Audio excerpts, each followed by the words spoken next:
खूबसूरती की कमी को इखलाक पूरा कर सकता है, मगर इखलाक की कमी को खूबसूरती पूरा नहीं कर सकती।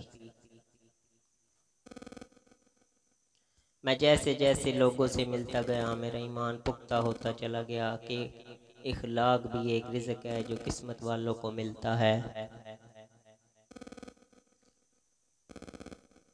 दौलत और ओहदे इंसान को आर्जी तौर पर बड़ा करते हैं, लेकिन इंसानियत और अच्छा इखलाक इंसान को हमेशा बुलंद करता है।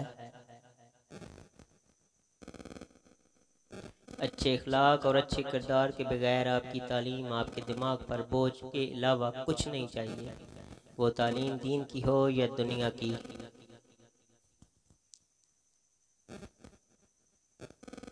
खुदा ने इंसान को 3 अतर दिए हैं, एहसास, ज़मीर और इखलाक। अगर वो इन्हें अपनी शख्सियत पर इस्तेमाल करे तो उसकी शख्सियत की खुशबू ज़िंदगी के बाद भी आती रहेगी।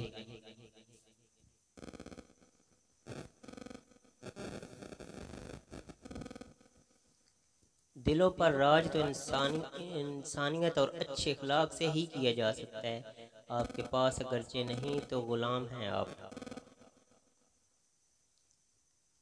इखलाक वो चीज़ है जिसकी कोई कीमत नहीं देनी पड़ती, हाँ, मगर इससे हर इंसान ख़रीदा जा सकता है।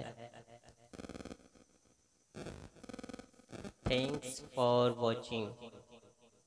वीडियो को शेयर करें और चैनल को सब्सक्राइब करना ना भूलिए।